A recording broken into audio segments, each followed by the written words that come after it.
अस्सलाम वालेकुम। तमाम ऐसे स्टूडेंट जिन्होंने सेकेंड ईयर्स के पेपर दे दिए हैं, अब यकीनी तौर पे वो यूनिवर्सिटी की तलाश में है कि उनको कौन सी यूनिवर्सिटी उनके मेरिट के लिहाज से और उनकी मेहनत के लिहाज से और उनकी ख्वाहिश के मुताबिक कौन सी यूनिवर्सिटी उन्हें मिल सकती है। यकीनी तौर पे हर यूनिवर्सिटी ई कैट का एक पेपर लेती है जिसका मकसद ये होता है कि आपको दोबारा एक बार चेक किया जाए कि आपके माइंड की कितनी सलाहियत है। पहले दौर में नहीं होता था ऐसा, क्योंकि वहाँ पे जो इंटर का रिजल्ट आता था उसी लिहाज से एडमिशन होते थे।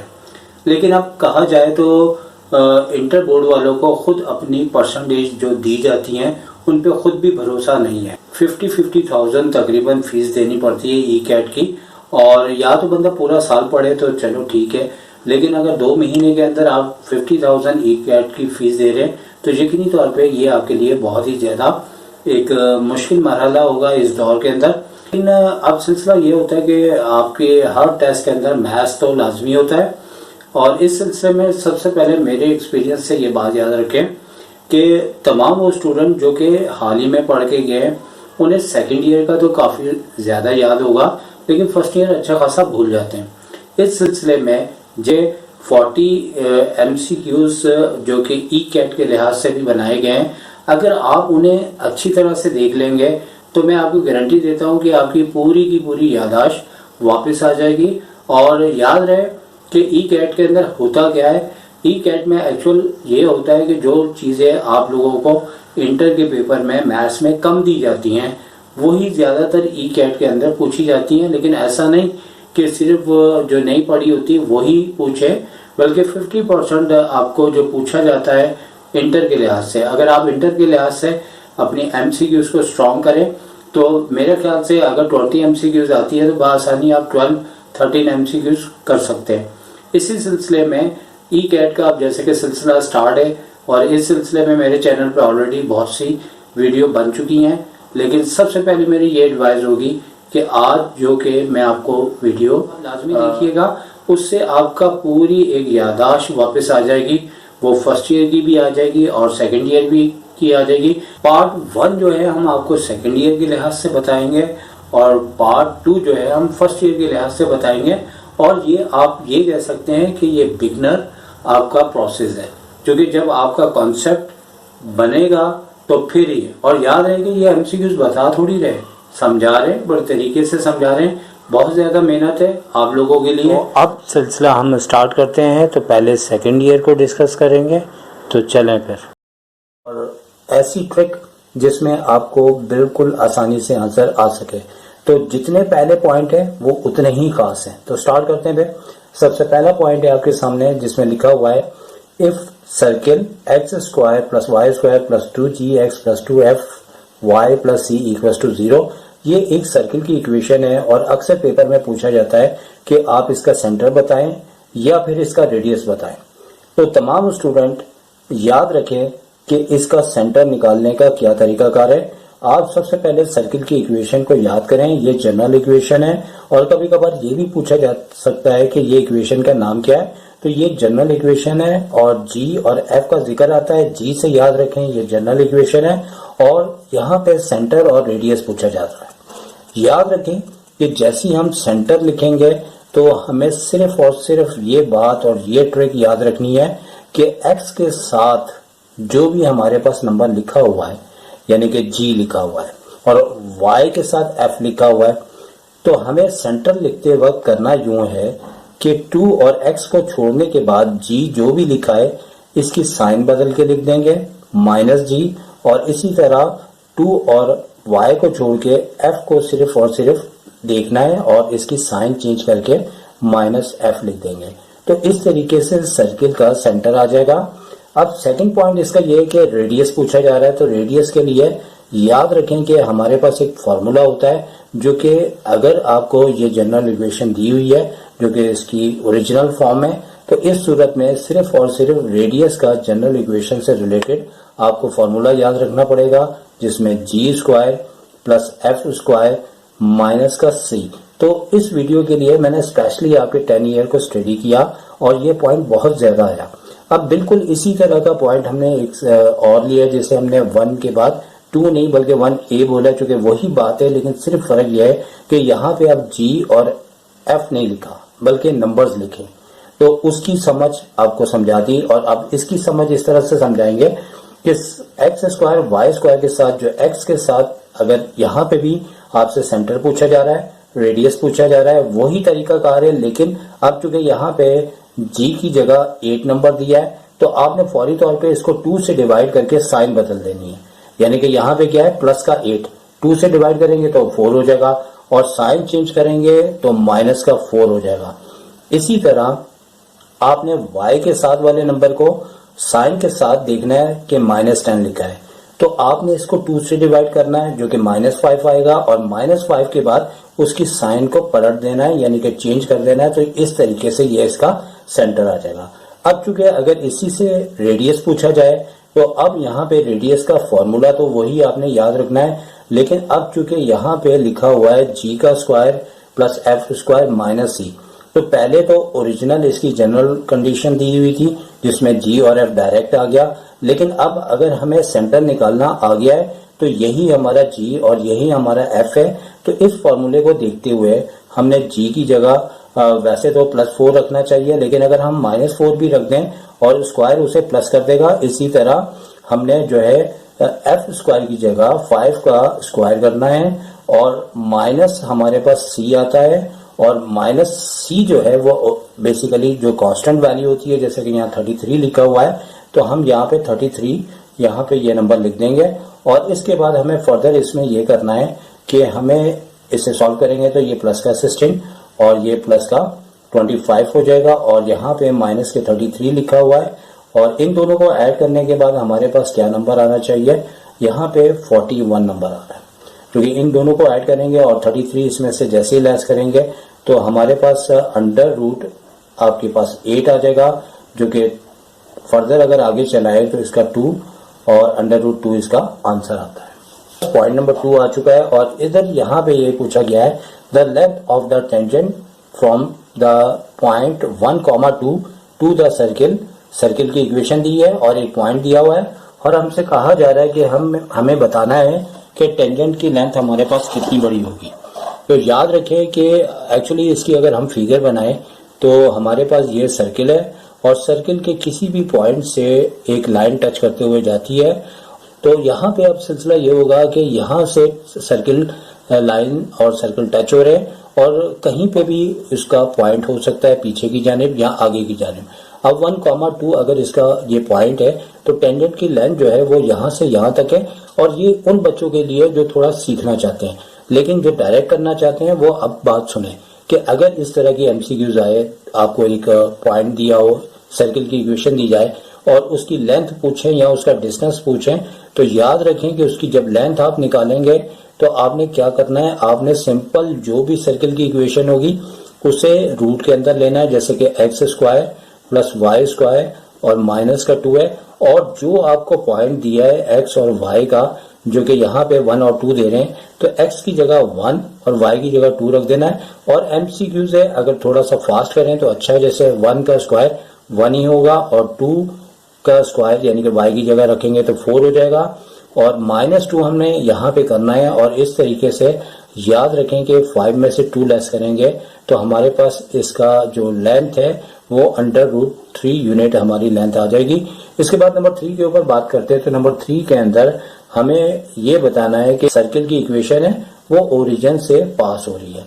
तो याद रखें कि इस सूरत में हमारे पास कुछ ऑप्शन होंगे, और उस ऑप्शन में हमें वो वाली इक्वेशन सेलेक्ट करनी है जिसमें कांस्टेंट टर्म कोई भी ना हो।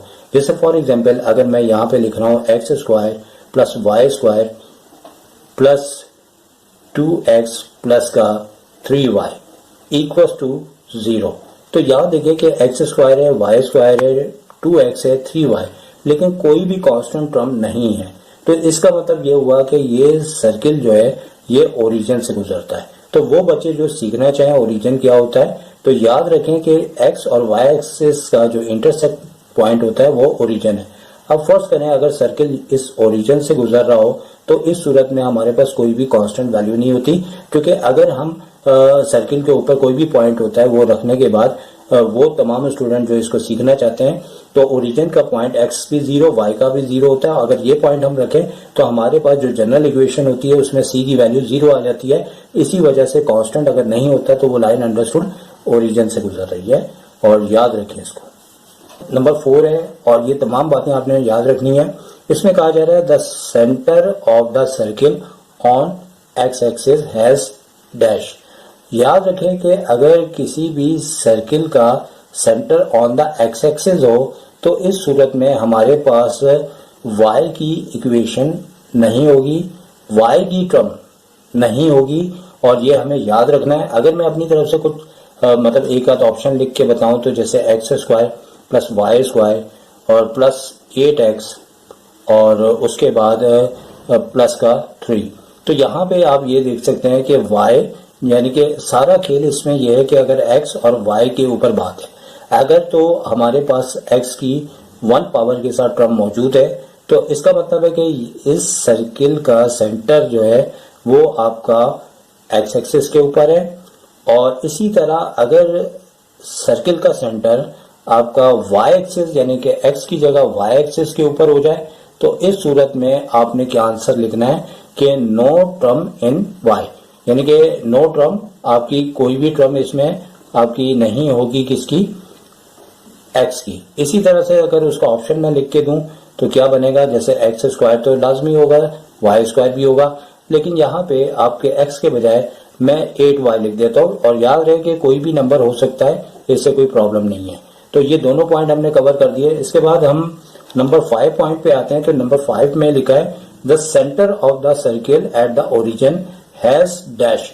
याद रखें कि अगर सर्किल का सेंटर ओरिजिन पे होता है, और ये बात हमने पहले की थी, लेकिन अब इस अंदाज से कर रहे हैं कि यहाँ पे भी हमने सर्किल के सेंटर को लिया, यहाँ पे भी सेंटर लिया, लेकिन यहाँ पे सेंटर ओरिजिन जैसे कि पहले बताया कि जहाँ x और y दोनों के पॉइंट्स यानी कि 0 0 होते हैं वो ओरिजिन कहलाता है। इस सूरत में हमारे पास जो है सर्किल की इक्वेशन में x और y की टर्म नहीं होगी। मैं लिख के बताता हूँ, जैसे एक्स स्क्वायर है प्लस वाई स्क्वायर है तो ना तो x होगा ना y होगा, और यहाँ पे कोई कांस्टेंट टर्म आपको दे दी जाएगी, तो इसका मतलब है कि इसका सेंटर ओरिजिन है। और भी ऑप्शन हो सकते हैं, लेकिन ये याद रखना है कि इसमें x और y नहीं होगा। अब बात करते हैं नंबर 6 के ऊपर। तो यहाँ पे लिखा हुआ है dash equation of the circle.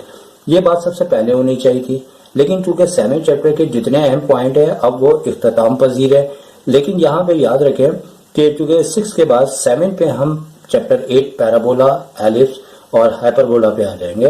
तो याद रखें कि सर्किल की इक्वेशन में जैसे एक्स स्क्वायर है, वाई स्क्वायर है और 2gx है और 2fy है, और उसके बाद c कांस्टेंट का c होता है, या फिर आपको g और f की जगह कोई नंबर भी दे सकते हैं। लेकिन सर्किल की इक्वेशन में याद रखें कि ये जो दोनों आपके एक्स स्क्वायर वाई स्क्वायर के दोनों नंबर एक तो सेम होंगे, साइन भी सेम होगी। फर्स्ट करें अगर इसके साथ a लिखा हो या b लिखा हो तो a और b यानी कि चले हम लिख भी देते हैं a और b, तो ये a और b दोनों बिल्कुल सेम होंगे। तो इस सूरत में ये सर्किल की इक्वेशन होगी।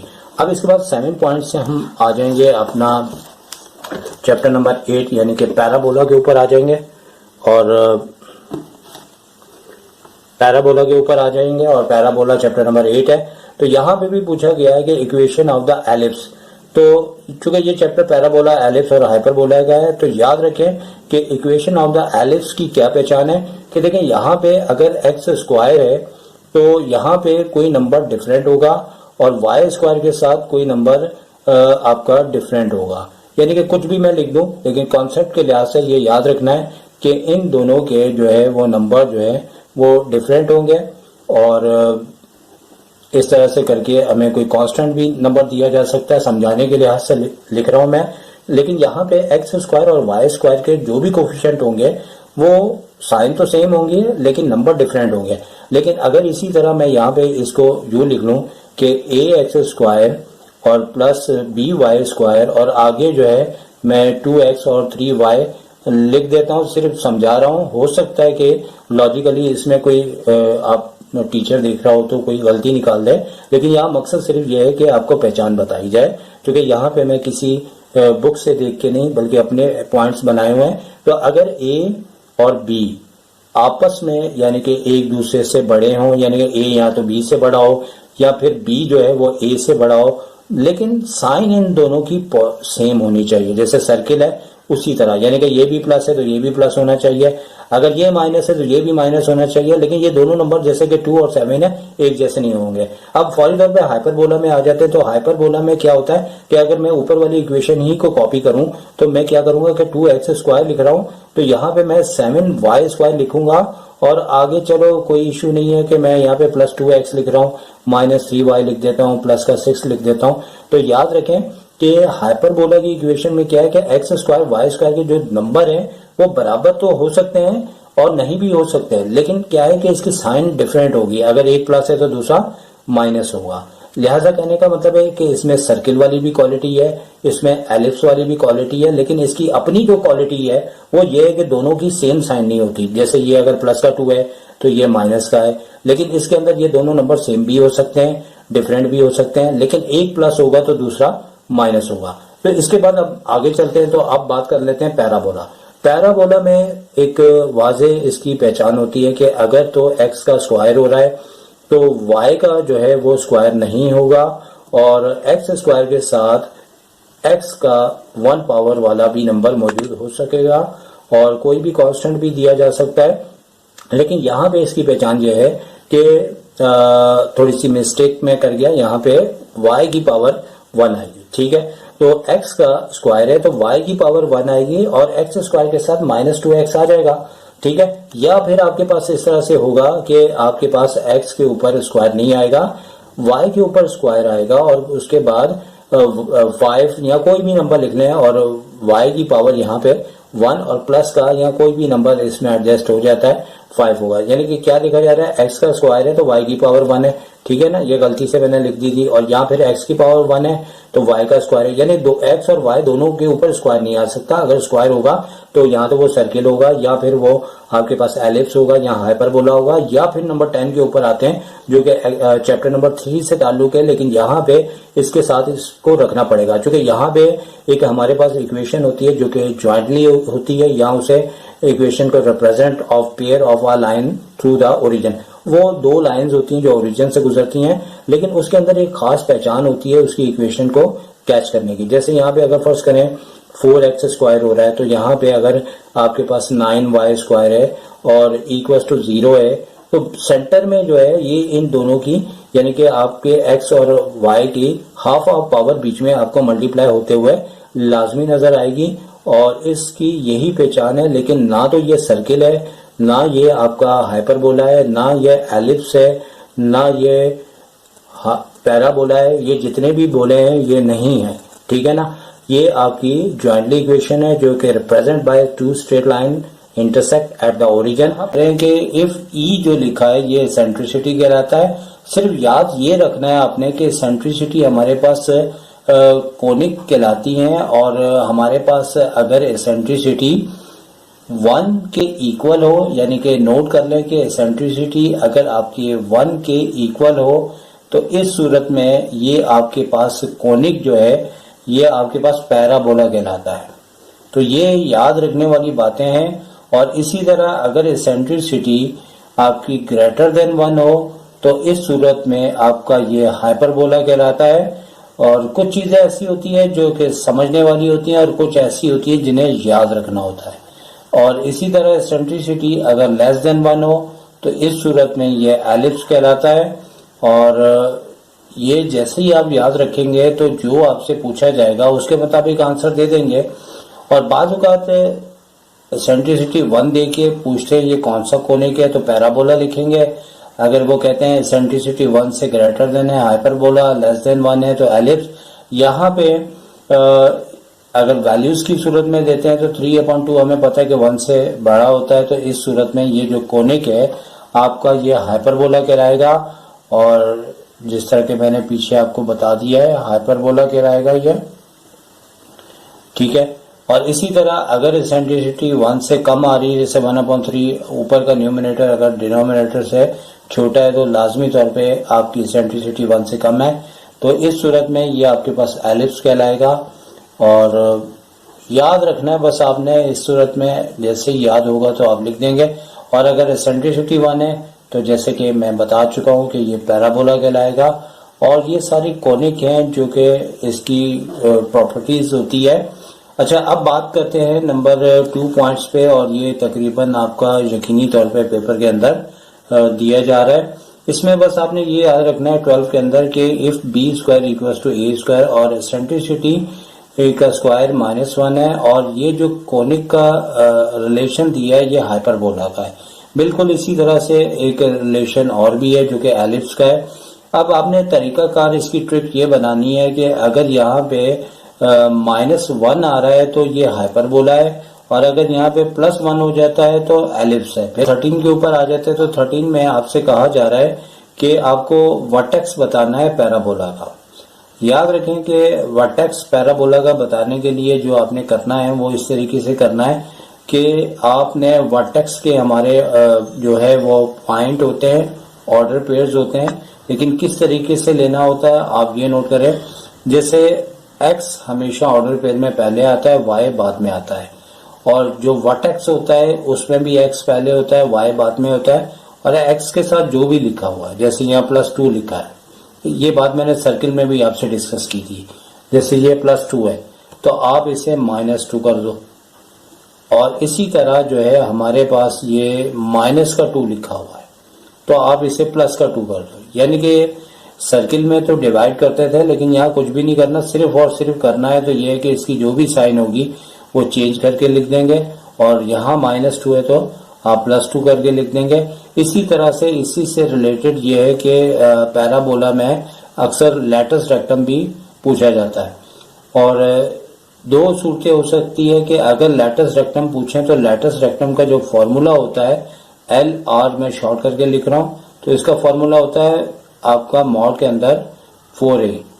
तो ये अगर लैटिस रेक्टम का फॉर्मूला करके पूछेंगे तो 4A लिखेंगे, लेकिन जैसे कि यहाँ पे अगर इक्वेशन आपको दी हुई है और इसमें यहाँ पे x² = -28 आ रहा है तो आखिर इसमें a क्या है, तो a जो है वो फोकस की लेंथ होती है। तो याद रखें कि आपने यहाँ पे जो भी लिखा है, जैसे कि y के साथ या x के साथ जो भी लिखा है, आपने इसे जो है 4 से डिवाइड करना है।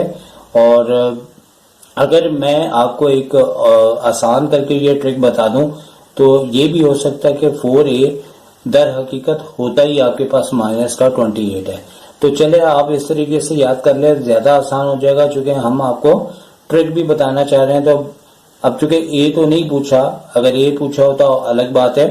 तो आप याद रखें कि हमारे पास जो पैराबोला की इक्वेशन होती है वो x² 4ay होता है, और जो 4a होता है ये लैटिस रेक्टम की लेंथ होती है। तो 4a जो है -28 इसकी जगह आ रहा है तो आप 28 माइनस का लिखेंगे, और जो मॉड के अंदर लिखा होता है इसका मकसद ये होता है कि मॉड ओपन करेंगे तो माइनस आपका प्लस हो जाएगा, चूंकि डिस्टेंस कभी भी नेगेटिव नहीं होता।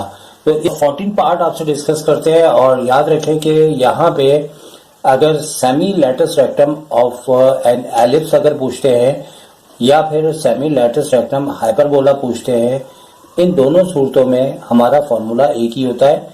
और अगर आप ये समझना चाहें ये आखिर है क्या चीज़, तो मैं आपको थोड़ी सी फिगर इसके मुतालिक बनाई हुई है। तो इस फिगर में आप ये देखें कि ये एक एलिप्स है जिसके major axis allows to the x axis हैं। और थोड़ा सा इंट्रोडक्शन दे दूं, जो बच्चे थोड़ा सा कॉन्सेप्ट चाहते हैं, बहुत ज़्यादा तो कॉन्सेप्ट नहीं दूंगा, मुख्तसर सा दूंगा। तो ये हमारे पास सेंटर कहलाता है, मतलब ये वाला पॉइंट आपका, ठीक है, अगर मैं इसको ओ लिख दूं तो सेंटर कहलाता है। तो सेंटर से ये मेजर एक्सिस कहलाते हैं, जो कि मेजर का मतलब होता है बड़े, जिसे ए से रिप्रेजेंट किया जाता है। इसी तरह एक प्लस साइड पे होता है, एक माइनस साइड पे होता है, और ऊपर मतलब सेंटर से ऊपर तक यानी वाई एक्सिस के ऊपर कभी ये एक्स पे भी आ जाता है, ये बी जो है माइनर एक्सिस कहलाते हैं। तो याद रखें कि जो मेजर एक्सिस की टोटल लेंथ है, सेमी कहते हैं तो हाफ बनता है, यानी कि सिर्फ ए बनता है मेजर एक्सिस की सेमी लेंथ, हाफ यानी कि हाफ बोलते हैं, सेमी का मतलब हाफ होता है, तो ए होगा। अगर टोटल पूछेंगे तो ये हमारे पास 2a आ जाएगा। इसी तरह माइनर का अगर सेमी पूछते हैं तो b, और अगर टोटल पूछते हैं तो 2b हो जाएगा। इसी तरह फोकस जो है ये a से पहले होता है यहाँ पे और इस साइड पे होता है, और इसकी लेंथ जो है वो सेंटर से यहाँ तक की होती है जो कि सी है, और टोटल इसका लेंथ जो है फोकस की, जिसे फॉकी भी कहते हैं, फॉसी भी कहते हैं, बस 2C हो जाता है और टोटल। और ये जो है डायरेक्ट्रिक्स की इक्वेशंस कहलाती है। और इसी तरह से यहाँ फोकस के ऊपर लैटिस रेक्टम की लेंथ होती है जिसका फॉर्मूला होता है B²/A। ये बात मैंने इसलिए बताई कि ये तमाम जो हमारे पास इंफॉर्मेशन है ये एलिप्स के बारे में है। तो बहुत से बच्चे ये कहते हैं कि भाई इस चीज़ों का क्या फ़ायदा है। तो ये असल में डिज़ाइनिंग है। आपके मुख्तलिफ किस्म के पार्क बनते हैं, स्विमिंग पूल बनते हैं, तो जब जहाज से देखा जाता है तो बिल्कुल सही बना होगा तो इसकी शेप बिल्कुल ठीक आएगी। और एलिप्स की ये मुख्तलिफ रेफरेंस हैं जिसके बदौलत ये शेप बिल्कुल करेक्ट बनती है। खैर ये तो बात की बातें हैं जब आप इंजीनियर बन जाएंगे। तो अब यहाँ पे हम डिस्कस करते हैं 14 पॉइंट। तो अगर semi lattice rectum of ellipse बोलेंगे या फिर semi lattice rectum of hyperbola बोलेंगे तो इस सूरत में हमारे पास B²/A है। और याद रखें कि आपके जो सॉल्व MCQs हैं उसमें कई जगह इसके ऑप्शन गलत दिए हुए हैं।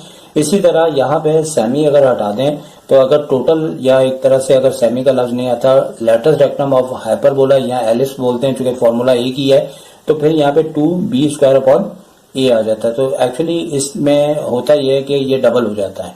ठीक है, ये आपका हाफ है और ये आपका मुकम्मल है, तो 2B²/A है। इसके बाद 15 पॉइंट आपसे डिस्कस करते हैं। तो यहाँ पे the length of the major axis of an ellipse. तो याद रखें कि जैसे कि यहाँ पे मैंने बताया कि मेजर एक्सिस की जो लेंथ है हमारे पास वो 2A होती है। अगर इसमें भी सेमी पूछे तो A होगी, अगर टोटल पूछे या सेमी का लफ्ज आएगा तो इसका मतलब है A है, और अगर लेंथ बोलेंगे तो वो टोटल ही होगी तो 2A है। इसी तरह अगर माइनर एक्सिस में भी लेंथ पूछते हैं तो वो 2B कहलाएगी, और जैसे कि इस फिगर के अंदर मैंने आपको बता दिया है। और इसी तरह आपका जो फॉकी है इसका जो है वो 2C हो जाएगा। और इसके बाद इस तरह भी है कि वैसे तो ये डायरेक्ट्रिक्स की इक्वेशंस होती है, लेकिन अगर ये टोटल इसका डिस्टेंस पूछ ले या इस तरह से तो ये भी हमारे पास A/सेंट्रिसिटी होता है तो वो डबल हो जाएगा। तो इस तरीके से आपका ये जितने भी पॉइंट्स हैं ये इनमें से एक आध बल्कि एक या दो पॉइंट आने के चांसेस हैं। अब इसके बाद नंबर 16 के ऊपर आ जाते हैं। और 16 के अंदर हमें क्या बोला हुआ है, the length of the major axis of ellipse. अच्छा, अब हमने वही 15 पॉइंट्स इस तरीके से लिया है, चूंकि आपकी 10 ईयर को स्टडी करने के बाद इल्म ये हुआ कि कई जगह इन्होंने इक्वेशंस दी है, तो इस सूरत में फिर आपको 2A या 2B या 2C नहीं लिखना होगा, बल्कि यहाँ पे अगर आपसे माइनर एक्सिस की लेंथ पूछते हैं और यहाँ पे मेजर एक्सिस की लेंथ पूछते हैं, यहाँ पे फॉकी की पूछते हैं, तो इस सूरत में याद होना चाहिए कि चूंकि हमारे पास एक फॉर्मूला होता है जो कि एलिप्स के अंदर यूज होता है A² = B² + C²। तो A² जो है वो B² और C² के सम के इक्वल होता है और जो कि मेजर होता है। और याद रखें कि यहाँ पे देखना है कि दोनों में से जो बड़ा नंबर है वो आपके पास A² आएगा, जैसे कि A² आपके पास 16 आ गया, और इसी तरह जो छोटा नंबर होगा वो माइनर एक्सिस कहलाता है तो वो B होगा, तो ये 9 हो गया।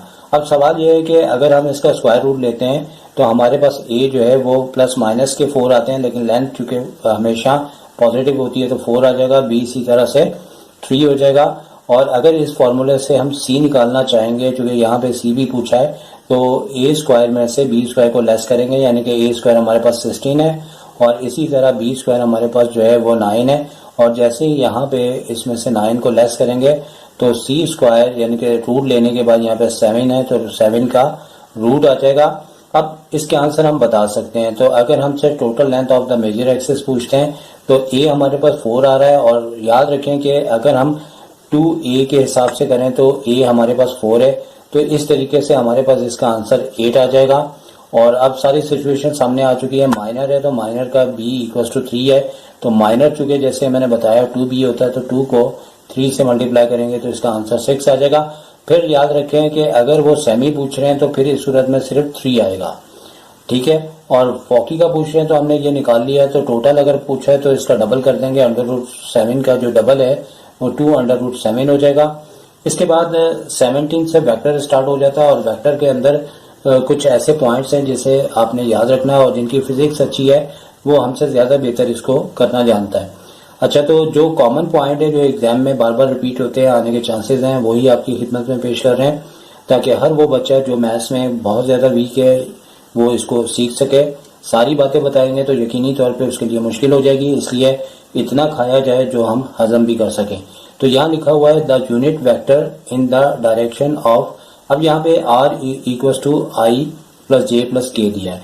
अब इसमें i प्लस जे प्लस के में तो कोई तब्दीली नहीं आएगी, अलबत्ता 1 अपॉन क्या आएगा, उसका मैग्नीट्यूड आएगा। याद रखें कि मैग्नीट्यूड का निकालने का तरीका का ये होता है कि i के साथ जब कुछ नहीं लिखा तो 1 होता है, तो 1 का हमने स्क्वायर करना तो 1, और j के साथ भी 1 है तो 1 का स्क्वायर 1, और k के साथ भी 1 है तो 1 का स्क्वायर 1 है। तो इस तरह से ये √3 आ जाएगा, और ये हमेशा याद रखें कि डिनोमिनेटर में लिखा जाएगा। और बिल्कुल इसी तरह से इससे मिलता जुलता एक पॉइंट और है, यहाँ यूनिट वेक्टर की डायरेक्शन के लिहाज से आंसर देना है, और यहाँ पे सिर्फ मैग्नीट्यूड यानी कि ये जो हमने √3 निकाला है सिर्फ ये हमसे पूछा गया है। तो मैग्नीट्यूड ऑफ द वेक्टर ये बिल्कुल उसी तरह से दिया है, चूंकि यहाँ पे नंबर 1 1 1 थे तो हो सकता है कि आपको क्लियर ना हो सकी हो बात, तो यहाँ पे हमने डिफरेंट नंबर वाला MCQs लिया है। तो अब यहाँ पे जैसे 3 है और जैसे हमने ऊपर सॉल्व किया है, तो हमने क्या करना है कि जैसे फॉर एग्जांपल 3 है तो 3 का स्क्वायर करेंगे जो कि 9 हो जाएगा, और -1 का स्क्वायर करेंगे तो 1 हो जाएगा, इसी तरह 2 का स्क्वायर करेंगे तो 4 है। अब इसको टोटल अगर हम फाइंड आउट करते हैं तो ये 14 आ जाता है, जो कि पहले से हमने आंसर लिखा है, और ये सिर्फ मैग्नीट्यूड बताया जा रहा है और उसमें डायरेक्शन के साथ बताया जा रहा है। इसी तरह मैग्नीट्यूड का एक आध बार ऐसे भी पॉइंट दिया गया है कि IJK के बजाय उन्होंने इस तरह से डायरेक्ट नंबर्स लिख दिए गए हैं, लेकिन इधर भी वही करना है कि आपने मैग्नीट्यूड के लिए जैसे यहाँ 1 है तो 1 का स्क्वायर करना है।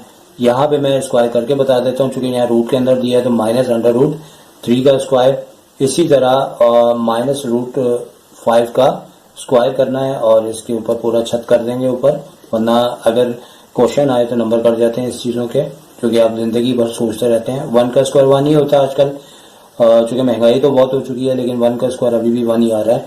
और यहाँ पे स्क्वायर माइनस प्लस को प्लस कर देगा और रूट हटेगा तो 3 आ जाएगा, इसी तरह ये भी माइनस प्लस हो जाएगा, और 9 आ रहा है, और 9 जैसे ही रूट से बाहर निकलने की सलाहियत है तो 3 आंसर इसका आ जाएगा। अब फौरी तौर पे 2 पॉइंट्स और रह गए और वो भी हम आपसे डिस्कस कर लें। तो चैप्टर नंबर ये 9 आपको बताया जा रहा है, और 9 के अंदर वेक्टर से मुतालिक 19 पॉइंट है, और ये भी पॉइंट बहुत ज़्यादा आता है, सिर्फ याद रखना है, आपने रखना है और आप ही ने पेपर देना है। If vector A and B are perpendicular then A.B, याद रखना है 0 होता है, ठीक है, इससे ज़्यादा बात नहीं करनी है हमने। और इसी तरह 20 पॉइंट है, तो ये भी आपके पेपर में दिया गया है, तो इसमें आप ये नोट करें कि B के बाद P1 P2 दे दिया गया है, और यहाँ पे P1 के ये 3 आपको नंबर्स दिए जा रहे हैं, P2 के दिए जा रहे हैं, बस आपने इसका आंसर मैग्नीट्यूड निकालना है। तो ये हमारे पास क्वेश्चंस के अंदर भी है, तो मतलब फर्स्ट नंबर को फर्स्ट से मल्टीप्लाई करना है, तो क्या आ जाएगा आपके पास 1 × 3, और सेकंड को सेकंड से करना होता है, लेकिन चूंकि सेकंड 0 है तो वैसे अगर इसकी जगह कोई और आ जाए तो इसलिए मैं करके बता रहा हूँ कि 0 को 1 से करना है और इसी तरह 0 को -2 से करना है। लेकिन अभी तो ये दोनों 0 हो जाएंगे, 3 1 3 हो जाएगा, और ये दोनों आपके 0 है, लेकिन अगर कल को यहाँ पे कोई नंबर देते हैं तो इस तरीके से हम इसका आंसर निकालेंगे। सबसे पहले से a function f is said to be odd whenever। अब हमें सिर्फ और सिर्फ ये याद रख लेना है कि अगर ऑड फंक्शन कहता है तो हमारे पास इस तरह से ऑप्शन दिया होगा f - x = -fx, तो ये ऑड फंक्शन कहलाएगा। तो आपके ऑप्शन के अंदर जो भी इस तरह का ऑप्शन हो आप उसे टिक कर दें, लेकिन चूंकि ऑड की जगह यहाँ पे इवन फंक्शन भी हो सकता है, तो इवन फंक्शन में हमारा f ब्रैकेट में -x तो होगा, लेकिन इक्वल्स टू के बाद ये +fx होगा, जो मैं अगली MCQs में आपसे डिस्कस करता हूं। लेकिन अगर तो आपसे ऑड फंक्शन पूछे तो आपने इसको टिक करना है, और अगर आप जैसे कि अभी ऑड पूछा हुआ है, ये किसी साल के MCQs है, मैंने उसी को ही कॉपी किया हुआ है, लेकिन अगर वो इवन पूछता है तो 10 ईयर के अंदर इवन नहीं आया, लेकिन आ सकता है, जब ऑड आ सकता है तो इवन भी आ सकता है, तो इवन में +fx वाले को टिक करना है, और यहाँ ब्रैकेट के अंदर नेगेटिव नहीं होता, पॉजिटिव होता है, याद रखिएगा। अब बात कर लेते हैं कि अगर ये पॉइंट नहीं देते तो फिर ये वाला पॉइंट आने के चांसेस हैं। जैसे कि यहाँ पे 3 पॉसिबिलिटी हैं। सबसे पहले ये कि आपको एक फंक्शन एफ एक्स दिया हुआ है और यही पूछना चाह रहे हैं कि ये ऑड है, इवन है या फिर दोनों नहीं है। तो इसके लिए आपने ये करना, जैसे इस वाली एमसीक्यूज को हम यहाँ पे डिस्कस करते हैं कि अगर मैं एफ एक्स की जगह यानी एक्स की जगह माइनस एक्स लिखना है, ठीक है, ये इसका तरीकाकार है। तो x जहाँ जहाँ है वहां पे ब्रैकेट के अंदर माइनस एक्स आ जाएगा और यहाँ पे भी x का स्क्वायर हो रहा है तो माइनस एक्स का स्क्वायर होगा। अब हमें ये देखना है कि अब ये जब एब्सोल्यूट वैल्यू लगी होती है तो अंदर का माइनस जो है वो आपका प्लस एक्स हो जाता है, ठीक है, और प्लस तो प्लस ही रहेगा और ये माइनस एक्स का स्क्वायर भी जो है इसे माइनस को जो है वो प्लस कर देगा, या दूसरे अल्फाज में सिर्फ मैं इसको प्लस करूंगा।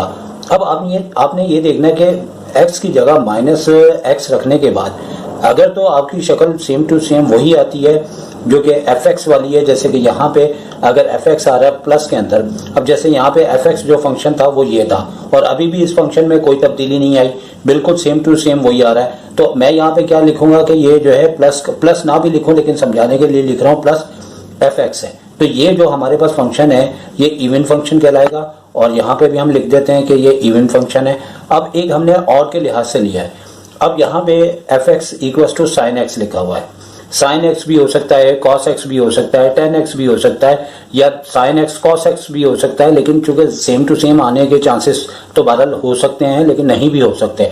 लेकिन इसके लिए हमें ये 3 बातें नोट करनी पड़ेंगी कि हमेशा याद रखें कि हमारे फर्स्ट ईयर में ट्रिग्नोमेट्री में था कि अगर साइन का एंगल नेगेटिव होता है तो ये इक्वल होता है माइनस साइन एक्स का, ठीक है, और इसी तरह साइन के बजाय अगर कॉस का एंगल माइनस एक्स होता है तो ये इक्वल होता है प्लस कॉस एक्स के। तो और टेन अगर हमारे पास माइनस एक्स हो तो ये भी साइन की तरह माइनस 10 एक्स के इक्वल होता है। तो अब सिंपल ये है कि आपको आसानी से समझ आ जाए तो यहाँ पे देखें साइन एक्स है और साइन एक्स को अगर हम करेंगे तो हमारे पास माइनस साइन एक्स आएगा।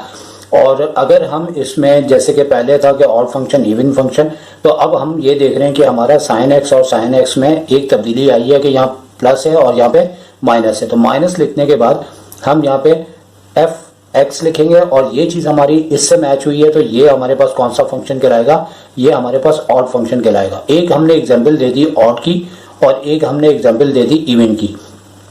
अब यहाँ पे जैसे कि हमने लिखा हुआ है और नाइदर इवन और नॉर ऑड, तो लिहाजा साइन एक्स इसी तरह माइनस साइन एक्स आएगा, यानी कि अगर हम इसे सॉल्व करते हैं तो साइन एक्स हमारे पास जो है वो माइनस साइन एक्स आ जाएगा। और शॉर्ट में हम कर रहे हैं ताकि आपको ऊपर साइन एक्स का प्रोसेस समझा दिया, और कॉस जो है वो अगर एक्स को माइनस रखते हैं तो वो प्लस में कॉस एक्स आ जाता है।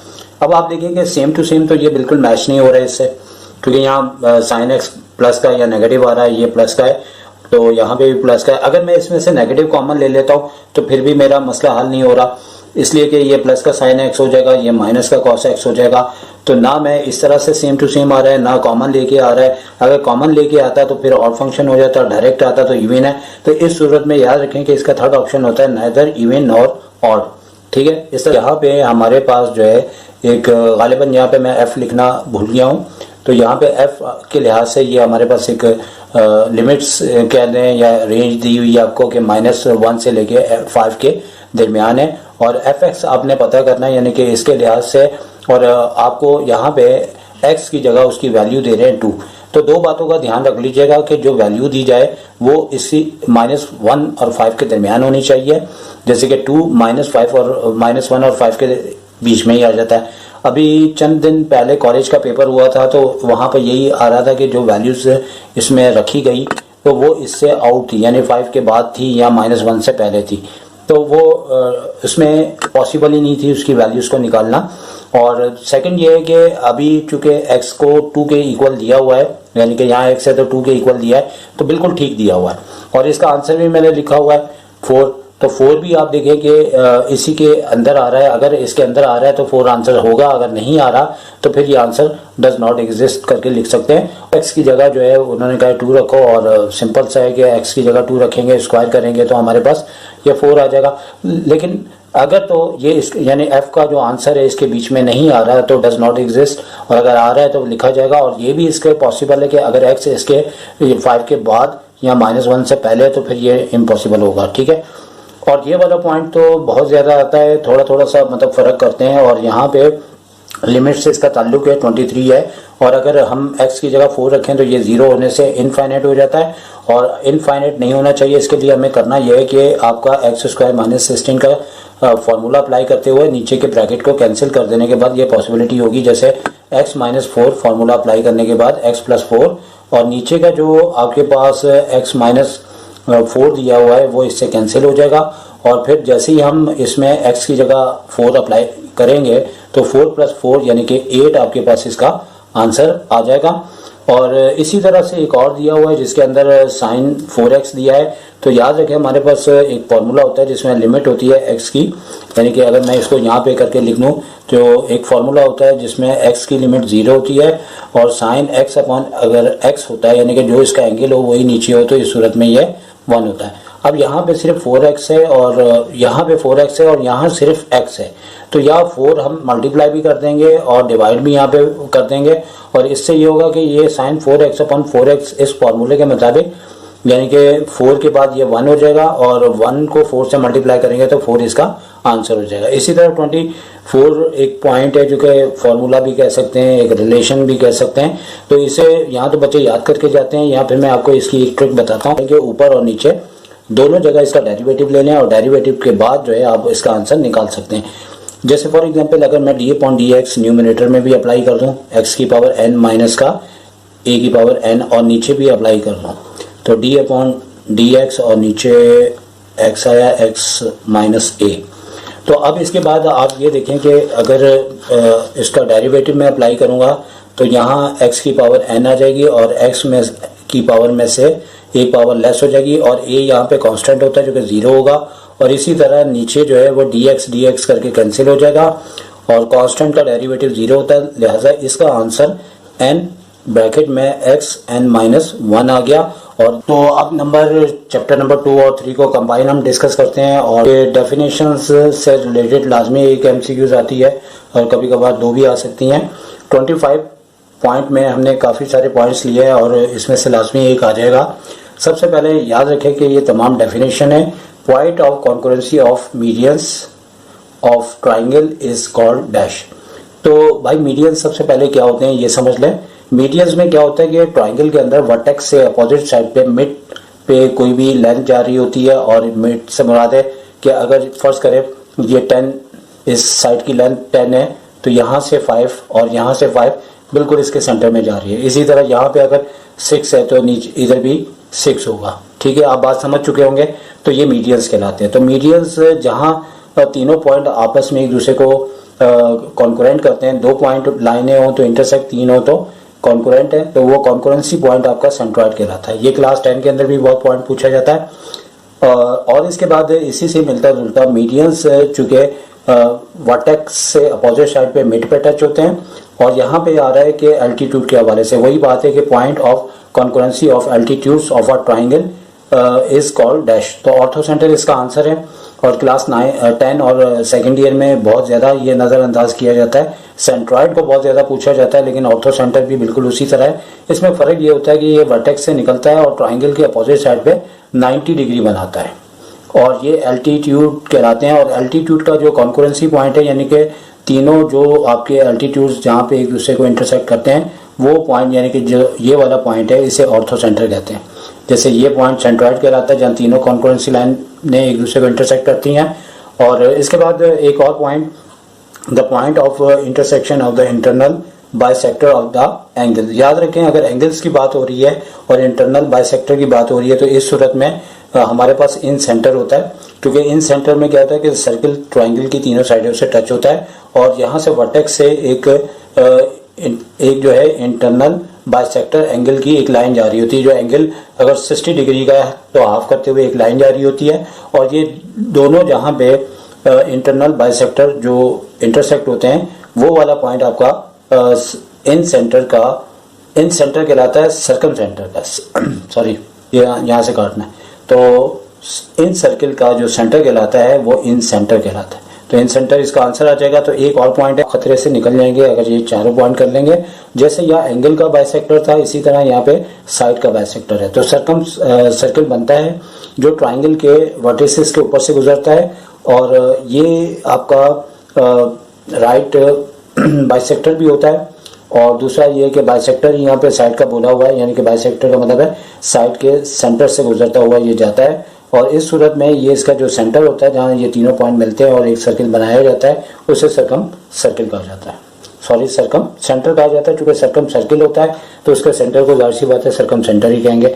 अब 26 पॉइंट है, और वहाँ पे आप देख सकते हैं कि वहाँ पे हमें कहा गया है कि 26 में कि equation is parallel to x axis then it's equation is dash. याद रखें कि कोई भी लाइन अगर एक्स एक्सिस के कोई भी इक्वेशन अगर लाइन पैरेलल है तो इस सूरत में हमारे पास दो ऑप्शन हो सकते हैं, या तो आपको y इक्वल्स टू बी लिख के दे देंगे, या फिर कोई भी आपको नंबर लिख के दे देंगे जैसे y इक्वल्स टू 7। तो याद रखें कि जो 7 की जगह -6 भी हो सकता है, -8 भी हो सकता है, पॉइंट में भी नंबर हो सकता है। इसी तरह अगर ये पूछा जाए कि equation is the parallel to y axis, तो यहाँ पे बिल्कुल अपोजिट होगा। अगर y के पैरेलल पूछ रहे हैं तो x की जैसे कि वैल्यूज होती है, जैसे कि हमने लिखा हुआ है, या तो x इक्वल्स टू a आएगा, या x इक्वल्स टू कॉन्स्टेंट भी पेपर में लिखा हुआ दिया है। तो याद रखें कि ऐसा भी हो सकता है कि वो x एक्सिस के परपेंडिकुलर पूछ ले, जैसे यहाँ पे पैरेलल की जगह परपेंडिकुलर हो तो फिर आपका आंसर ये वाला आएगा, और यहाँ पे y के लिहाज से अगर वो परपेंडिकुलर पूछ ले पैरेलल के बजाय तो फिर आपका आंसर इस तरह का आएगा। तो इसके बाद 27 के ऊपर बात करते हैं। तो 27 में लिखा है the slope of a line which bisects the first and third quadrant. तो याद रखें कि 27 के अंदर दो पॉइंट आपसे डिस्कस कर रहे हैं, तकरीबन ये 70% कन्फर्म आने के चांसेस हैं, क्योंकि बहुत सारे कोचिंग सेंटर्स के पेपर में भी दिया गया है। याद रखें कि हमारे पास दो ही इसके पॉइंट बन सकते हैं, अगर ये y एक्सिस है और ये x एक्सिस है, और ये कहा जा रहा है कि फर्स्ट और थर्ड क्वाड्रेंट, तो फर्स्ट हमारा ये, थर्ड ये। और हमेशा याद रखें कि इस सूरत में जब बोला जाता है तो यहाँ पे फर्स्ट क्वाड्रेंट में हमारी ये लाइन x एक्सिस के साथ 45 डिग्री बना रही होती है। तो हमारे पास स्लोप का एक फॉर्मूला है जो कि क्वेश्चन के अंदर बहुत कम यूज हुआ है, वो है m is equal to tan theta. अब अगर हम m के बाद tan थीटा की जगह हम 45 डिग्री रखेंगे तो हमारे पास जो है इसका आंसर जो है वो 1 आ जाएगा। तो याद रखें कि जो भी ऑप्शन दिया जाएगा वो 1 आएगा। और इसी तरह अगर आपसे ये पूछा जाता है कि आप ये बताएं कि सेकंड और फोर्थ क्वाड्रेंट का जो बाइसेक्ट है उसका स्लोप क्या होगा, तो उसमें अब फिगर जाहिर सी बात है फिर इस तरह से बननी है। ये y एक्सिस हो गया, ये x एक्सिस हो गया, यहाँ पे भी ये मतलब x एक्सिस से ये 135 डिग्री ये बना रहा होता है। दो ही पॉसिबिलिटी होती है, या तो ये पूछते हैं फर्स्ट और थर्ड, या फिर सेकंड और फोर्थ। तो यहाँ m is equal to tan theta की जगह हम डायरेक्ट इस दफा लिखेंगे 135 डिग्री, क्योंकि ऊपर वाली बात ही रिपीट हो रही है तो इसकी वैल्यू होती है -1। कैलकुलेटर से भी पूछ सकते हैं, ज़बानी भी याद होनी चाहिए। अच्छा, इसके बाद ये है कि ये बहुत ज़्यादा तो नहीं, लेकिन कभी कभार ये यानी कि 10 ईयर में 2 टाइम कह लेंगे आया हुआ है। If the equation of a line, line दी है, लाइन की इक्वेशन दी है और कहा है ये पॉइंट बताएं कि आपके ऑप्शन ही होंगे below the line, above the line, on the line. तो याद रखें कि जब भी कोई लाइन दी जाती है तो इसमें अगर y नेगेटिव है तो इसे हमेशा पॉजिटिव करना होता है। तो लिहाजा इस पूरी इक्वेशन को हमें माइनस से मल्टीप्लाई करना है, तो माइनस से मल्टीप्लाई करेंगे 3x minus y plus 5 equals to 0। तो याद रखें कि 0 की तो कोई साइन नहीं होती, तो ये माइनस 3x हो जाएगा और x की जगह उसकी वैल्यू रख देंगे जो कि 1 है, और माइनस माइनस प्लस हो जाएगा और y की जगह जो वैल्यू है वो रख देंगे और ये माइनस का 5 हो जाएगा। और अगर ये 0 आता है तो ऑन द लाइन होगा, लेकिन यहाँ पे अगर हम इससे मल्टीप्लाई करते हैं तो -3 प्लस का 2 और माइनस का 5। तो इस तरीके से ये -8 है और 2 लेस करेंगे तो -6 आएगा। याद रखें कि अगर ये 0 से छोटा हो तो बिलो द लाइन, अगर ये 0 के इक्वल हो ऑन द लाइन, अगर ये 0 से बड़ा हो तो अबव द लाइन। तो इस तरीके से हमारा ये पॉइंट 28 भी डिस्कस हो गया। आ जाते हैं 29 पॉइंट के ऊपर, जो कि चैप्टर नंबर 3 से इसका कुछ थोड़ा सा ताल्लुक है, बल्कि थोड़ा क्या मुकम्मल ही ताल्लुक है इसमें। तो इसमें 2 straight line represented by the this equation will be coincident if dash.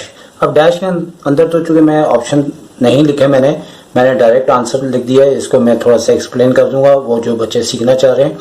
और सेकंड पॉइंट इसके ऊपर ये बनता है कि इसमें ये कहते हैं कि परपेंडिकुलर टू ईच अदर। अब होता यह है कि 3.3 के अंदर इस जॉइंटली इक्वेशन को डिस्कस किया जाता है, जो कि 2 स्ट्रेट लाइन होती हैं और वो ओरिजिन से एक दूसरे को इंटरसेक्ट करती हैं। अगर हम इसकी फिगर बनाएंगे तो कुछ इस तरह है कि ये हमारे पास x एक्सिस हो गया, ये y एक्सिस हो गया, और ये ज्वाइंटली इक्वेशन क्या होता है कि ओरिजिन से एक दूसरे को इंटरसेक्ट करती हैं, ठीक है, किसी भी तरह से हो सकती है ये। तो ये जो दो लाइंस हैं ये ज्वाइंटली इक्वेशन है और जिसे रिप्रेजेंट किया जाता है ये इस तरह से, जो कि मैंने चैप्टर नंबर 7-8 की जो MCQs का फर्स्ट पार्ट है उसमें भी थोड़ा सा डिस्कस किया था इसको, वो लाजमी देखिएगा, उससे भी बहुत से पॉइंट आने के चांसेस हैं। अब कॉन्सिडेंट का मतलब होता है कि एक लाइन अगर जा रही है तो उसी के ऊपर दूसरी लाइन भी जा रही हो, मतलब कि कहने का मतलब है कि जैसे एक लाइन के ऊपर दूसरी लाइन जा रही हो तो वो कॉन्सिडेंट लाइंस कहलाती हैं। तो ये ज्वाइंटली इक्वेशन जाहिर सी बात है इस टाइम जो है वो बीच में कोई ना कोई एंगल बन रहा है और तकरीबन 90 डिग्री बन रहा है, यानी इस पॉइंट के लिहाज से सही है। लेकिन अगर कॉन्सिडेंट के लिहाज से बात करें तो ये लाइन इसी लाइन के ऊपर होगी या ये लाइन इसी लाइन के ऊपर होगी। तो इस तरीके में ये होता है कि जैसे हमारे पास क्वाड्रेटिक फार्मूला होता है उसी तरह का एक स्लोप का भी फार्मूला होता है, तो वहां पे भी नेचर होती है, यहाँ पे भी नेचर। अब होता ये है कि जैसे यहाँ लिखा है कि h² - AB = 0, क्योंकि अगर ये 0 हो जाता है तो आपके दोनों स्लोप एक जैसे आते हैं, और जब स्लोप एक जैसे आते हैं तो जिस तरह ये लाइनें एक जैसी खिंची हुई हैं तो ये सारी लाइनें एक दूसरे के पैरेलल है, ठीक है, यहाँ जैसे ये नजर आ रही हैं, लेकिन ये पैरेलल है क्योंकि लाइन के ऊपर से लाइन नहीं गुजर रही है। लेकिन जो कॉन्सिडेंट लाइन होती है वो भी पैरेलल होती है, लेकिन उसमें कॉन्सिडेंट का मतलब ये होता है कि लाइन के ऊपर से ही लाइन जा रही है। तो ये अगर हमारे पास 0 होगा तो हमारे दोनों स्लोप सेम होंगे, और सेम होने की वजह से लाइन के ऊपर ही से लाइन गुजर रही होगी। तो एक ऑप्शन इसका ये होता है कि h² - AB = 0 है। और सेकंड ऑप्शन अगर परपेंडिकुलर पूछें, जैसे कि अभी यहाँ पे परपेंडिकुलर नजर आ रहा है, तो इस सूरत में इन दोनों के बीच में 90 डिग्री बनता है, और जब 90 डिग्री बनता है तो हमारे पास होता यह है कि इसके दो तरीके भी हो सकते हैं आपको MCQs पूछने के, कि देखें A + B = अगर 0 होता है तो ये दोनों लाइनें एक दूसरे के परपेंडिकुलर होती हैं, और अब जैसे ये A है और ये B है तो इन दोनों को ऐड करने पे अगर 0 आ रहा है तो इसका मतलब है ये दोनों लाइनें एक दूसरे के परपेंडिकुलर हैं। लेकिन अगर आपको फर्ज करें इन दोनों पॉइंट के अलावा इस तरह से पूछ लें कि एक ज्वाइंटली इक्वेशन दें और देने के बाद ये कहें कि बताओ कि कौन सी इनमें एक दूसरे के परपेंडिकुलर हैं, तो फिर याद रखें कि A और B में से किसी एक की साइन जो है वो क्या होती है, चेंज होती है, और नंबर दोनों सेम होते हैं, यानी कि नंबर आपके दोनों के सेम होते हैं। आप जाहिर सी बात है आप यहाँ से भी देख सकते हैं, अगर ये 2 है तो ये -2 होगा तो रिजल्ट 0 होगा, अगर ये 5 है तो ये -5 होगा तो रिजल्ट 0 होगा। इससे आप ये भी अंदाजा लगा सकते हैं कि A और B दिया होगा तो यहाँ तो आपके पास B माइनस में दे देंगे या फिर आपको A माइनस में दे देंगे, तो इसका मतलब है कि इस तरह से भी ये पॉइंट पूछा जा सकता है। और नंबर भी हो सकते हैं, अगर यहाँ 2 है तो यहाँ पे भी 2 है, तो किसी एक की साइन उन्होंने चेंज करके दी होगी तो इस सूरत में वो आपके परपेंडिकुलर ही कहलाएगा। या ये दोनों पॉइंट है ये आए हुए हैं, इन्हीं को डिस्कस कर रहे हैं आपको। और ये वाला भी पॉइंट बहुत ज्यादा आता है, इसमें एक ही लाइन दी हुई है स्ट्रेट लाइन, और कहा जा रहा है कि परपेंडिकुलर के लिहाज से बताएं कि ये लाइन इसके परपेंडिकुलर की लाइन कैसी होगी। तो यहाँ पे भी वही ट्रिक है, लेकिन यहाँ पे इस तरह है कि साइन को चेंज करना होगा, 4 और 5 में से किसी एक की साइन चेंज होगी। आप देख रहे हैं बहुत बड़ा हमें ब्लैंक की लाइन दी हुई है, ये क्यों दी है कि मैं दोनों लिहाज से बात करूँ। या तो इसका आंसर ये होगा कि 4 के साथ जो नंबर है उसकी साइन चेंज कर देंगे, बाकी पूरा सेम टू सेम ही रहेगा आपका, ठीक है। और या फिर आपके पास क्या होगा कि 4x वैसे ही रहेगा, 5 की साइन बदल देंगे, मतलब 5y कर देंगे। तो ये दो पॉसिबिलिटी हैं, इसके लिहाज से कोई भी ऑप्शन आपको दिया जा सकता है। सबसे लास्ट में चूंकि 30 तक डिस्कस करने थे, लेकिन मेरी नज़र से एक पॉइंट और इम्पोर्टेंट था, इसलिए मैं इसको 31 नहीं कह रहा है और करके एक और बार डिस्कस कर रहा हूँ कि ये भी कभी कभी आने वाला पॉइंट है कि area of triangle ABC if line collinear. अब देखो एक लाइन अगर कोलोनियर कहते हैं तो इसका मतलब होता है कि एक स्ट्रेट लाइन है, और एक स्ट्रेट लाइन का एरिया कभी नहीं होता, क्योंकि कोलोनियर का मतलब होता है एक ही लाइन के ऊपर पॉइंट। लेकिन अगर ये नॉन कोलोनियर एक पॉइंट भी हो तो ये फिर ट्राइंगल बन जाती है, तो फिर लाजमी कोई ना कोई एरिया आता है। अगर इस तरह का ऑप्शन पूछ रहे हैं तो इसका एरिया आप 0 बताओगे। और अगर आपको एक फॉर्मूला है हमारे पास एरिया का डिटर्मिनेंट्स की सूरत में, कि अगर आपको इस तरह से पॉइंट्स दे रहे हैं तो बड़े छोटे छोटे नंबर्स देंगे, और एरिया निकालने का जो फॉर्मूला होता है उसमें अगर आपको ट्रिक पता है कि 1/2 होता है, यहाँ x1 y1 होता है, तो x1 की जगह आप 0 0 सबसे पहले लिखो, और यहाँ पे तीनों 1 होते हैं, और फिर यहाँ पे 1 1 और फिर यहाँ पे 2 और 3। तो याद रखो कि इस 0 से हमारा जिस बच्चों ने ये पढ़ा है कि इस 0 का मल्टीपल ये 4 नंबरों का जो भी रिजल्ट आता है तो वो 0 कर देता है, ये भी 0 कर देता है। हमें सिर्फ इस 1 के साथ क्या करना है, एक तो ये कि पहला प्लस होता है, फिर माइनस होता है, फिर प्लस होता है। तो ये 1 के बाद ये जो 4 है नंबर, सिर्फ और सिर्फ इनको मल्टीप्लाई करना है तो आपका एरिया यहाँ पे निकल आएगा। तो यहाँ से इसको जैसे हमने किया 3 1 3 हो गया, माइनस का 2 हो गया, तो 1 इंटू 1 यानी कि 1 स्क्वायर यूनिट इसका एरिया आ गया। तो बिल्कुल सिंपल सा आपको एमसीक्यूज के इस तरह के ऑर्डर पेड़ देते हैं। यकीनी तौर पे अगर इस तरह का 0 0 नहीं देंगे तो ये थोड़ा सा वर्किंग इसकी बड़ी हो जाती है। तो 4th चैप्टर बेसिकली डेरिवेटिव का है। एफ एक्स फंक्शन में tan इनवर्स का फॉर्मूला होता है और हमें इसका डेरिवेटिव लेने को कहा हुआ है। तो इसका फॉर्मूला आपको याद होना चाहिए कि tan इनवर्स का जो फॉर्मूला है वो basically tan inverse cot inverse का एक जैसा ही होता है। और अगर tan इनवर्स x हो तो ये 1/1 प्लस एक्स स्क्वायर होता है। और इसी को देखते हुए सिर्फ चेंज एक ही चीज़ का है कि यहाँ पे 4x स्क्वायर लिखा है, सिर्फ x नहीं लिखा।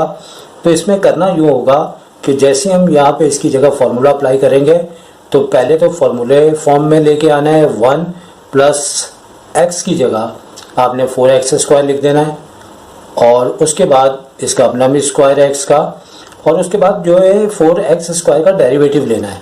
और डेरिवेटिव लेने के बाद 4 2 8 x की पावर 1 होगी और dx कैंसिल हो जाएगा। इस तरीके से इसका final answer 8x upon 1/16 x की पावर 4 इसका आंसर हो जाएगा, जिसे आप नोट कर लीजिएगा कि 8x और अपॉन में 1 प्लस 16 x की पावर 4 इसका आंसर आ रहा है। और इसी तरह से कभी कभार इस तरह से दे दिया जाता है, fx का फंक्शन दिया हुआ है ln के साथ। और याद रखें कि ln जब भी दिया जाता है और डेरिवेटिव पूछा जाए तो ln के आगे वाला अपॉन में चले जाएगा। यानी कि जो बच्चे बिल्कुल नहीं जानते वो इस तरह से समझ सकते हैं कि जब भी डेरिवेटिव यानी fx दिया है ln हटाएंगे तो आगे जो भी लिखा है अपॉन में ले आएंगे। और फिर उसके बाद आपको ये तो कम से कम याद होना चाहिए कि साइन x का भी डेरिवेटिव लेते हैं तो वो आपके पास cos x आ जाएगा। और इसको अगर कंप्लीटली फाइंड आउट करें तो cos x upon sine x आ रहा है, जो कि यकीनी तौर पे यहाँ पे cot x लिखा जाएगा और यही आपको ऑप्शन दिया जाएगा और cot x इसका आंसर आ गया। अब इसके बाद इसको आगे हमने एक पॉइंट और लिया है, चूँकि 3 पॉइंट्स थोड़े थोड़े फ़र्क के साथ दिए जा रहे थे। यहाँ पे साइन यानी ट्रिग्नोमेट्री से रिलेटेड या इन्वर्स, और यहाँ पे हमारे पास ln दिया है लेकिन आगे अलजेब्रिक एक्सप्रेशन दिया हुआ है। तो इसमें भी हमने यही करना है कि ln हटाएंगे और जैसे पहले का है, और ये आपको हम ये प्रूव कर रहे हैं कि देखो अगर ln आता है तो हमारे पास मतलब 3 MCQs है जिसमें ln आ रहा है, जिसे हर बच्चा अगर तरीके से समझेगा तो समझ जाएगा। देखो ln लिखा हो तो आगे जो भी है उसे अपॉन में ले जाओ, ठीक है ना। यानी आप इस तरह से याद रखो कि अगर छत पे है तो नीचे की मंजिल पे मतलब ग्राउंड फ्लोर चले जाओ और उसके बाद आप इसका डेरिवेटिव ले लो। तो 3x यानी कि x क्यूब का 3x स्क्वायर हो जाएगा। कांस्टेंट का तो आपको पता है 0 हो जाता है, जिसे लिखना भी नहीं चाहिए। 3x स्क्वायर अपॉन x की पावर 3 प्लस का 1, तो ये इसका आंसर आया, जिसे हम यहाँ पे नोट कर लेते हैं।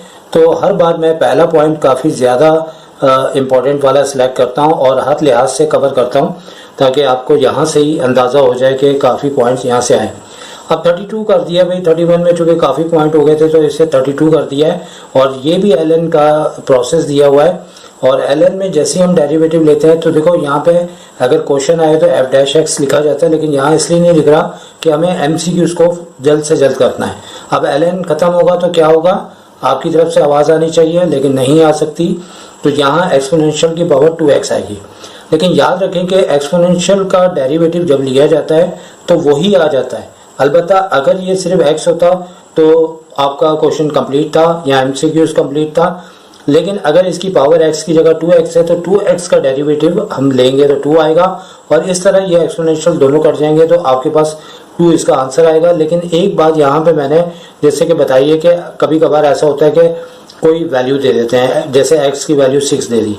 अब प्रॉब्लम ये आ रहा है कि यहाँ पे तो कोई x आया नहीं, और फर्ज करें अगर x नहीं आया तो आप कह सकते हो कि x की पावर 0 हो तो वो भी 1 के बराबर होता है। तो अगर यहाँ पे मैं x लिख दूँ तो वो भी ठीक है, लेकिन अगर मैं यहाँ पे 6 लिख भी देता हूँ तो 6 की पावर अगर 0 होगी तो वो 1 के बराबर होगा, तो 2 1 जा 2 इसका आंसर हो जाएगा। तो उम्मीद है कि अच्छी लगी होगी MCQs। लेकिन चूंकि अगर यहाँ पे x कोई ना कोई पावर के साथ आता तो फिर वैल्यू ने उस पर असर करना था। अब आ जाते हैं 33 पॉइंट के ऊपर, और 33 पॉइंट आपके पेपर्स में कभी कभार आया हुआ है और इसके चांसेस हैं, और मैं अपने तमाम स्टूडेंट्स को इस पॉइंट्स के बारे में बताता हूँ कि ये आ सकता था और ये चंद साल पहले आया है और दोबारा भी आया है। अब ये ताल्लुक है इसका 4.1 का क्वेश्चन नंबर 5 है, और यहाँ पे डेरिवेटिव के बजाय यहाँ पे सिर्फ इन्होंने कहा है कि आप domain of the rational function आप बताएं। याद रखें कि जब f(x) के साथ क्वेश्चन दिया हुआ है, फंक्शन के साथ दिया है, तो ऐसे तमाम क्वेश्चन जिसमें डोमेन ऑफ रैशनल पूछा जाए तो इस सूरत में हमें करना ये होगा कि डिनोमिनेटर में हमने देखना है कि कौन सी ऐसी वैल्यू आए कि नीचे 0 हो जाए, और जिससे x की वैल्यू रखने पे 0 हो तो वो फंक्शन हमारे पास नहीं होना चाहिए। इस सूरत में अनडिफाइंड ये फंक्शन हो जाता है, और इसी वजह से हमने इसका आंसर लिखा है कि r का मतलब है तमाम रियल नंबर में से सिर्फ और सिर्फ माइनस कर दो जो इसको यहाँ पे 0 कर रहा है। अब x की जगह हमने खुद सोचना है कि वो कौन सा नंबर है जो रखने से 0 होता है। तो +1 है तो x यकीनी तौर पे -1 होगा, तो नीचे की वैल्यू 0 हो जाएगी, और 0 होने के बाद यहाँ अनडिफाइंड वैल्यू हो जाएगी। और अगर इसकी जगह फर्ज करें एक बुक में ऐसा भी क्वेश्चन दिया है जो मिलता जुलता इससे होगा, तो ऊपर हमें कोई इशू नहीं है, सिर्फ और सिर्फ इशू है तो हमें नीचे है। अब इस सूरत में देखें यहाँ पे x+1 हो रहा था, यहाँ सिर्फ x है, तो इसे 0 ही नहीं होना चाहिए। तो अगर इसका आंसर लिखेंगे तो कैसे लिखेंगे कि r माइनस कर दो इसमें से 0, यानी r का मतलब है रियल नंबर, तमाम वो नंबर जो कि सॉल्व होने की सलाहियत हो सकती है।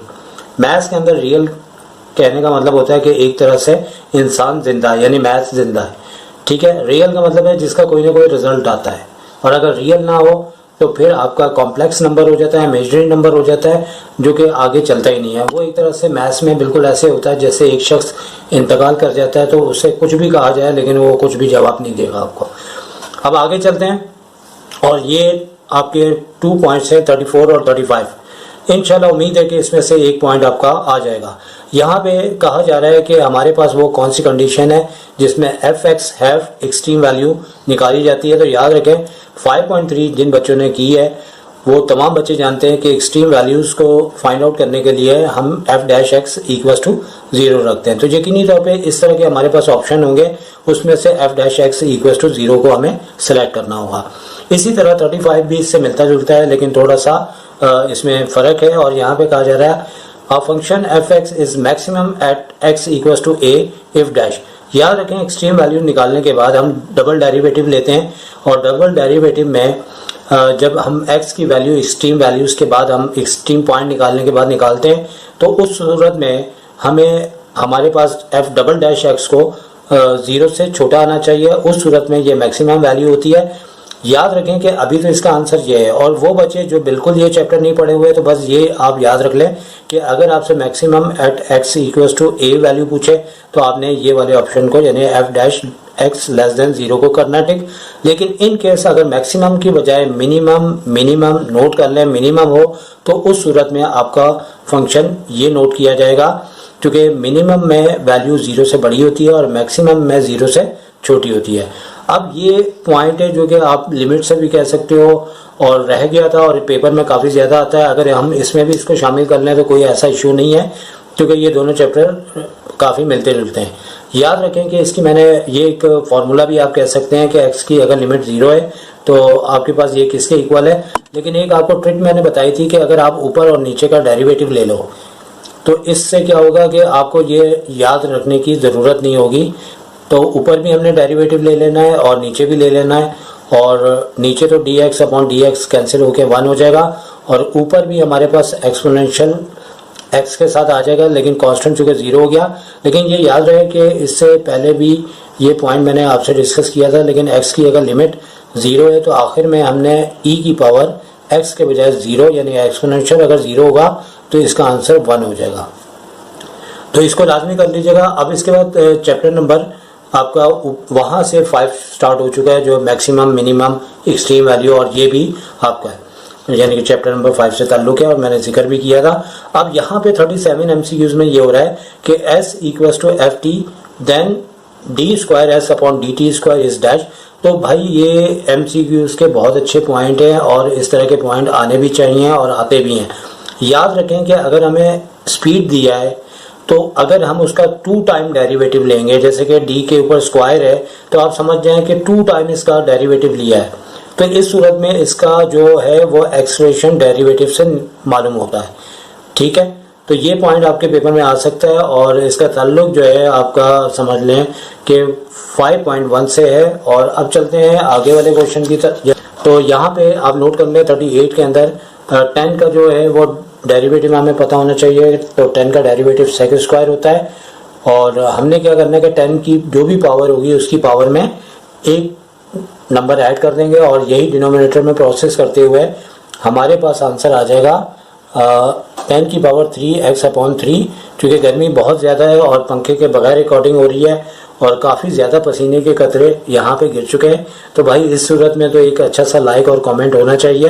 तो अब सिलसिला आगे बढ़ाते हैं और थोड़ा सा अपना पसीने को खुश्क कर लिया जाता है ताकि ये मज़ीद पेज ख़राब ना हो। यहाँ पे ये वाला पॉइंट आप नोट करें कि बहुत ज़्यादा आता है, बहुत ज़्यादा आता है, लाजमी करके जाइएगा द वैल्यू ऑफ इंटीग्रेशन। अब यहाँ पे करना ये होता है कि दो तरीके हैं, या तो आप ज़बानी करें या फिर आप इसको सपोज करके करें। ज़बानी करना है तो बहुत बेहतर होगा, क्योंकि हमारे पास जो नीचे वैल्यू दी हुई है 1 + x², हमने इसका डेरिवेटिव लेना है और डेरिवेटिव क्या आएगा कि 1 तो 0 हो जाएगा और इसका 2x आ जाएगा और dx आएगा, यानी कि डेरिवेटिव लेने के बाद 2x और dx आएगा। अब करना यह है कि x और dx तो यहाँ पे मौजूद है और 2 आपके पास बाकी रह जाता है, तो इस सूरत में 1/2 फौरी तौर पे आप लगा दें, 1/2 लगा दें। और याद रखें कि इसका डेरिवेटिव x dx से मैच हो गया, लेकिन चूंकि ये डिनोमिनेटर में दिया है तो इसका आंसर जो है वो ln में आएगा। तो ln के बाद जो है अपॉन में अगर ऊपर लेके जाएं तो ब्रैकेट के ऊपर पावर -1 ऊपर आगे आ जाए, तो इस सूरत में ln हमें लेना होता है, तो हम इसका आंसर लिखेंगे 1 + x² और ब्रैकेट के बाद हमने +c लिख देना है। तो इसके बाद ये वाला भी 40 वाला पॉइंट भी बहुत ज़्यादा पेपर में आता है और इसमें थोड़ी सी मिस्टेक हुई थी, जो कि नीचे का पॉइंट था वो लिखने लगे थे, फिर इसको पहले आसान लिख दिया। तो इसमें यह कि इंटीग्रेशन में दिया हुआ है और एक नॉर्मल इंटीग्रेशन का फ़लसफ़ा दिया हुआ है और एक नॉर्मली हमें पता है कि कोई भी फंक्शन दिया जाए और उसकी पावर अगर n हो और आगे उसका डेरिवेटिव यानी f(x) का डेरिवेटिव f'(x) मौजूद हो, तो सिर्फ और सिर्फ हमने इस फंक्शन की पावर में एक नंबर ऐड करना है, यानी कि क्या हो जाएगा इसका कि f(x) ब्रैकेट के अंदर ही रहेगा और पावर हमारी n+1 और अपॉन में भी चूँकि वही लिखना होता है n+1 और +c लिख दिया जाएगा। और एक और पॉइंट पेपर में इस तरह से आता है, लेकिन इस सूरत में n की पावर को वो -1 मेंशन करते हैं, तो इस सूरत में ये हमारे पास बजाय ये न्यूमिनेटर के ये डिनोमिनेटर में काउंट होता है, जैसे हमने ऊपर किया था। तो इस सूरत में सिर्फ और सिर्फ ये याद रखें कि इसका इंटीग्रेशन लेंगे और अगर n की पावर -1 करते हैं तो हमने करना क्या है कि इसमें जो न्यूमिनेटर है उसे डिनोमिनेटर में सपोज करना है और जैसे ही हम सपोज करेंगे तो इसकी पावर हमने लिखनी तो वही है, लेकिन ln की सूरत में आएगी कि ln और f(x) की पावर और जो n है वो वैसे ही रहेगी और ऊपर लगा दी जाएगी n और +c करके हमें यहाँ पे लिख देना है। इस तरीके से हमारे पास जो है इसका आंसर आ जाएगा और चूँकि इसका डेरिवेटिव आगे मौजूद है f'(x) और सिर्फ ln करके हमें इसकी पावर f(x) और जो भी पावर दी है वो जाहिर सी बात है वो जो भी होगी वो अननोन वेरिएबल है और ये इसका आंसर हो जाएगा। और इसे हम यहाँ पे भी नोट कर लेते हैं, यानी कि ln f(x) की पावर n+c इसका आंसर हो जाएगा। तो उम्मीद है कि तमाम वीडियोस आपको अच्छी लगी होंगी। अल्लाह आपको कामयाब करे, तो आपसे हम इजाज़त चाहेंगे उम्मीद के साथ कि अल्लाह आपको कामयाब करे और हमारी मेहनत ज़ाया ना जाए। आप ज़्यादा से ज़्यादा अपने आने वाले भाइयों को, स्टूडेंट्स को, दोस्तों को इस चैनल के बारे में बताएं, क्योंकि आप लोगों का तामुन होगा तो हम बेहतर से बेहतर काम कर सकेंगे। तो सर शायद को इजाज़त दीजिए। टेक केयर, अल्लाह हाफ़िज़।